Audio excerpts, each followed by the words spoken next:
Professora Valdiana Gomes, língua portuguesa, gramática, mais uma videoaula para vocês, tá certo?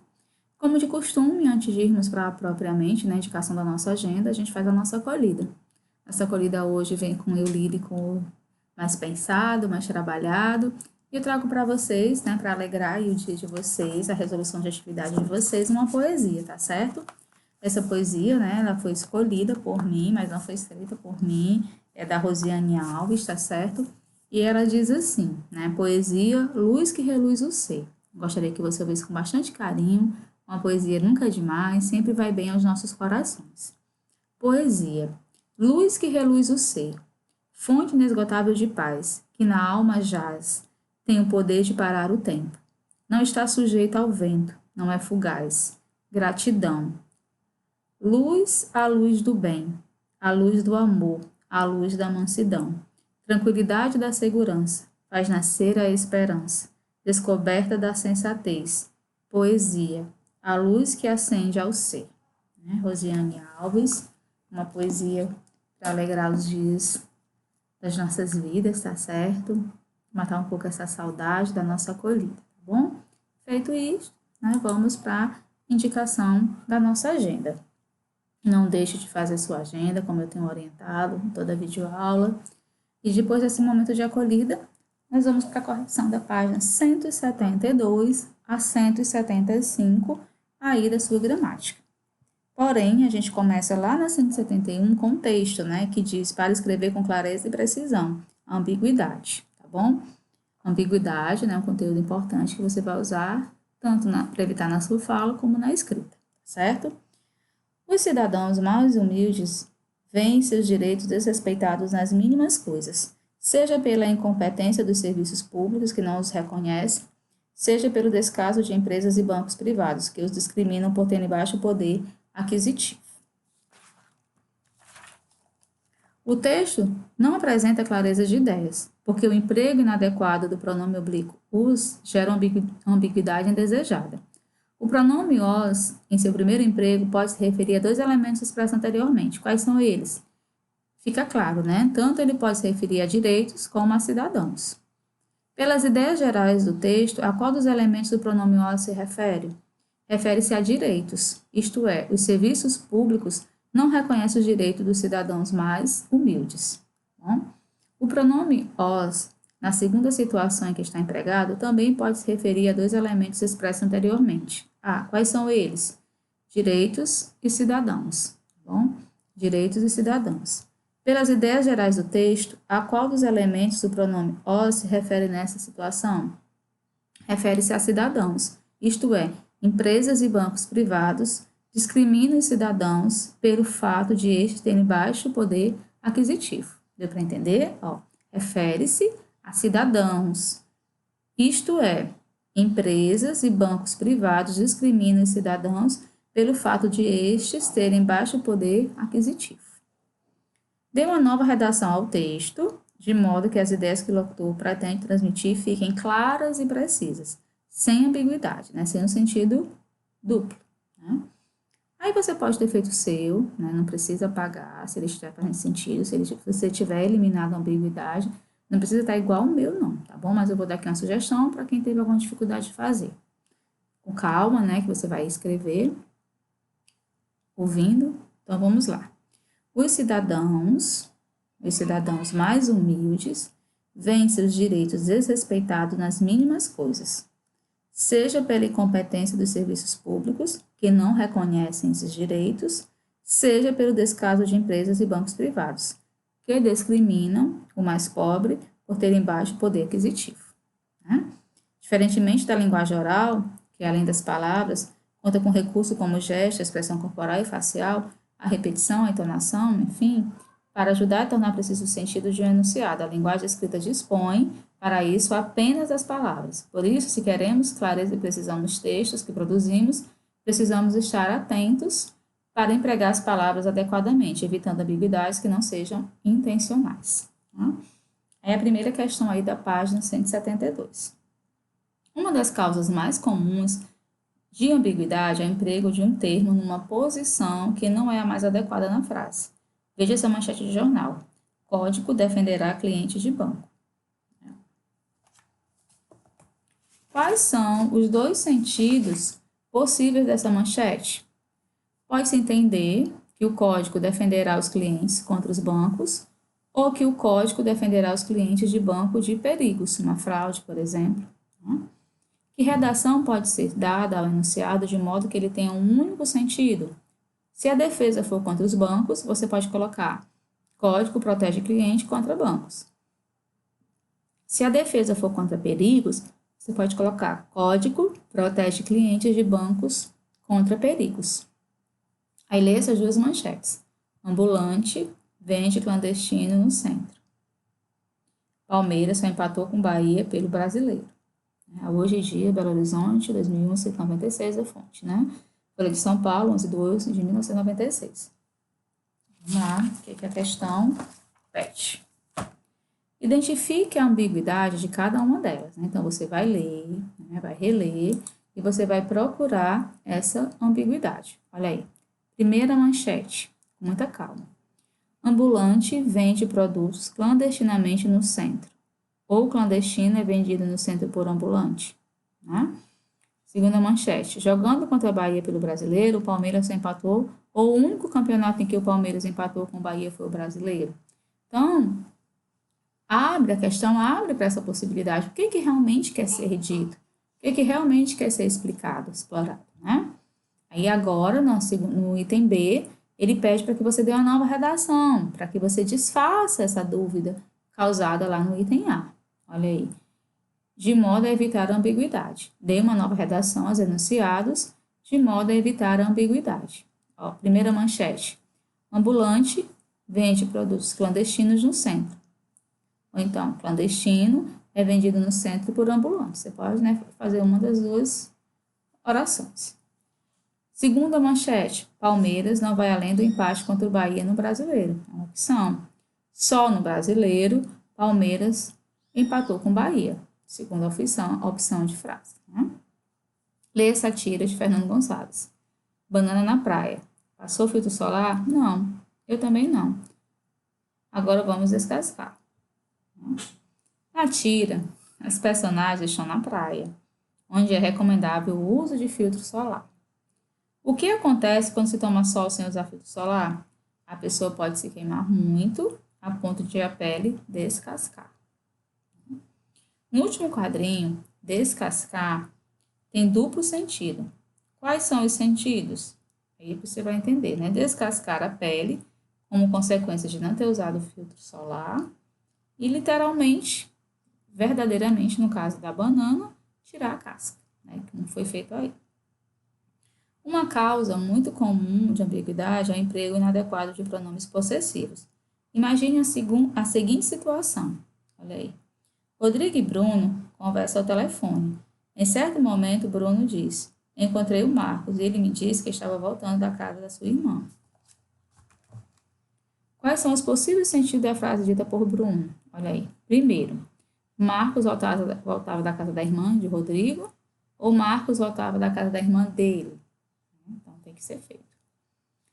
Supondo que a casa de onde Marcos voltava era da irmã de Rodrigo, como você redigiria a frase de modo a evitar ambiguidade? Muito legal essa questão, né? Porque treina a escrita, treina o sentido, né? Treina a sua perspicácia em perceber, sua fluência na leitura, né? Então, sugestão número 1 pode ser, né? Sugestão para dar para vocês. Encontrei o Marcos, ele me disse que voltava da casa da. Aí pode ser o nome da irmã do Rodrigo, né? Você bota aí o nome, enfim.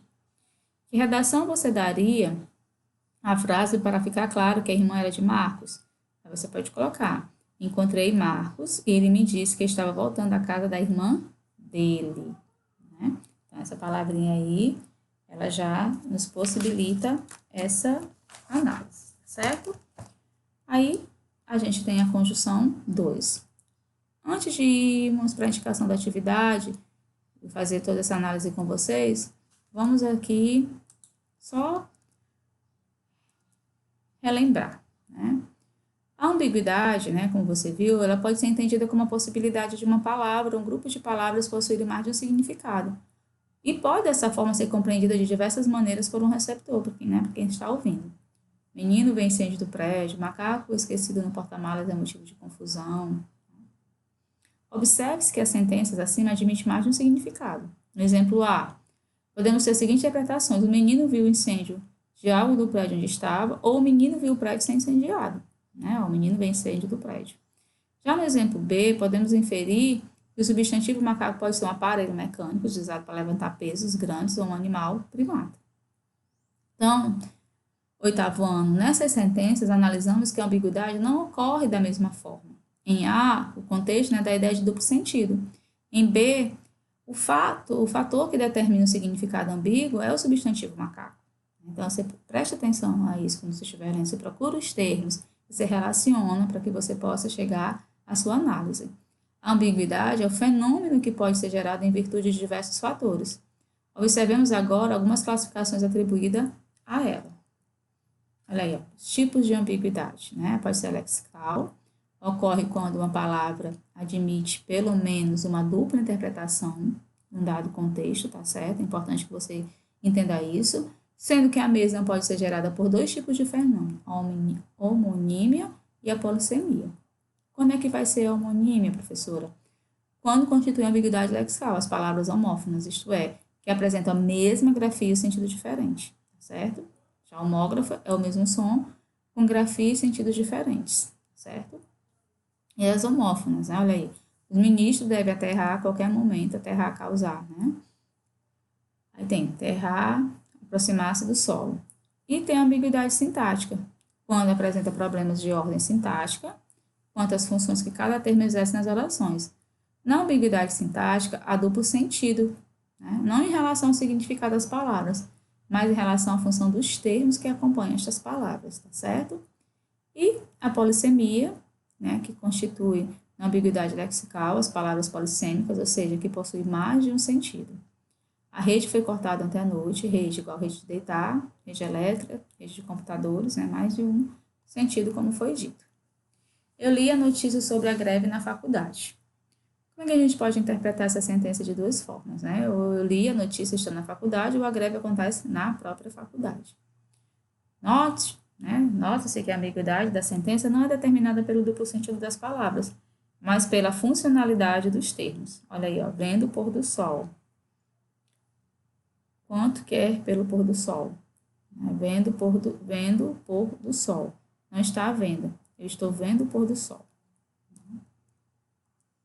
Certo? Aí nós vamos para a resolução da atividade, que começa na 176 a 181 e da 181 até a 185, tá bom?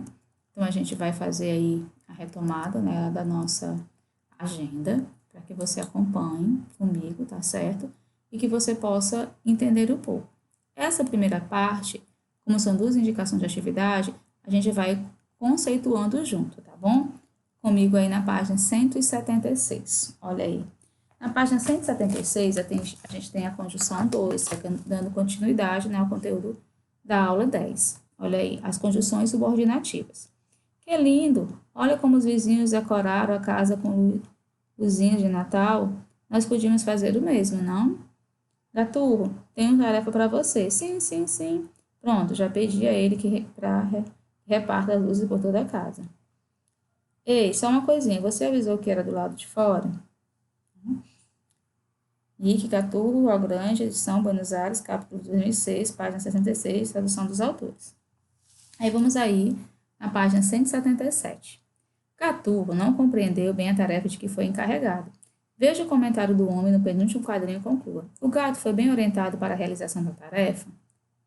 Né? Sim ou não? Por quê? Né? Ó, se o homem orientou Gaturro com as palavras que usa no penúltimo quadrinho, então Gaturro foi mal orientado. Contudo, era mais ou menos óbvio que as luzes deveriam ser distribuídas do lado de fora da casa. E é nisso que reside o humor da história. Aí observe este enunciado. Já pedi que reparta as luzes por toda a casa. A primeira oração, segunda oração. Como se classifica o verbo da primeira oração?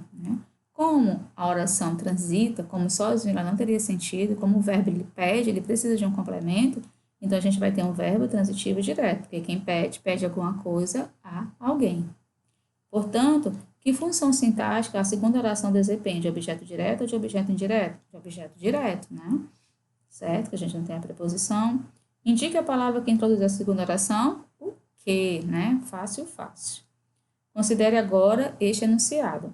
Você avisou que era do lado de fora? A. Separe as orações do enunciado identificando a conjunção que as liga. Você avisou que era do lado de fora? Aí o que? Identifique a predicação do verbo da primeira oração. Avisou, verbo, transitivo, direto. Indique a função sintática da segunda oração em relação à primeira oração. A oração que era do lado de fora é o objeto direto do verbo avisar, certo? Então, responde aí comigo, com calma, né? Sem errar, sem rabiscar a gramática, né? Rasurando, faça com calma, tá certo?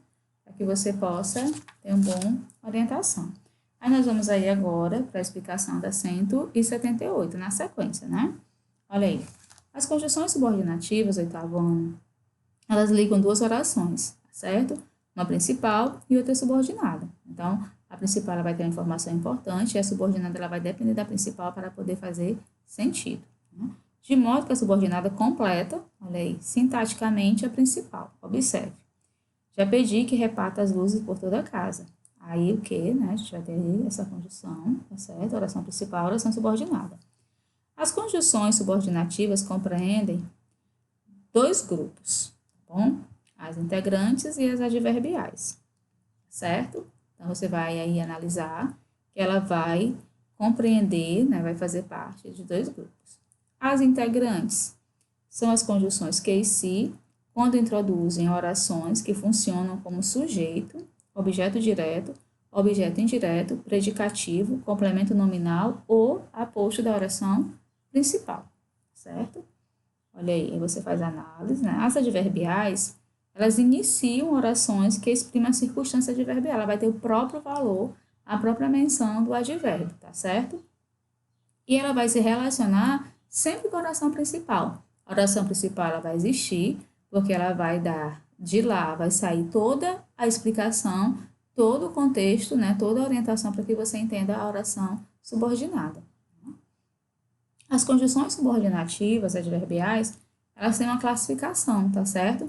Elas se classificam em causais, comparativas, concessivas, condicionais, conformativas, consecutivas, finais, proporcionais e temporais, tá certo? Todas elas indicam orações que exprimem a circunstância adverbial em relação ao fato expresso na oração principal. Veja no quadro a seguir quais são, tá certo? É muito importante, não é para decorar, a proposta não é essa, mas é para você o quê? Entender. Olha aí, quais são essas circunstâncias e as principais conjunções subordinativas adverbiais. A professora quer dizer que eu nem precisava saber gramática, exatamente, você precisa entender as circunstâncias de uso. E você, na sua situação do dia a dia, você não fica o tempo todo classificando as coisas na sua cabeça, você fala com sujeito, com verbo, né? Você emprega essas relações sintáticas diariamente. Então, vamos lá. As conjunções subordinativas adverbiais, olha aí. Causais, como já disse, comparativas, concessivas, condicionais, conformativas, consecutivas e finais, proporcionais e temporais. Como é as circunstâncias que expressam? Causa, motivo, razão, efeito. Né? Aí, o que acompanha as principais? Porque, como, visto que, certo? Exemplos. Como a chuva estivesse muito forte, não fui ao cinema. Então, a causa. As comparativas, né? Qual é a circunstância que expressa? O nome já diz, é uma própria comparação. Aí, como, que, assim como, mais, menos que. Quer dizer, professora, que quando eu conseguir identificar, né? Essas conjunções na oração, nesse sentido semântico, eu vou classificá-la como comparação? Exatamente. Um exemplo. O pai está mais preocupado do que a mãe está com o atraso do filho. Concessiva.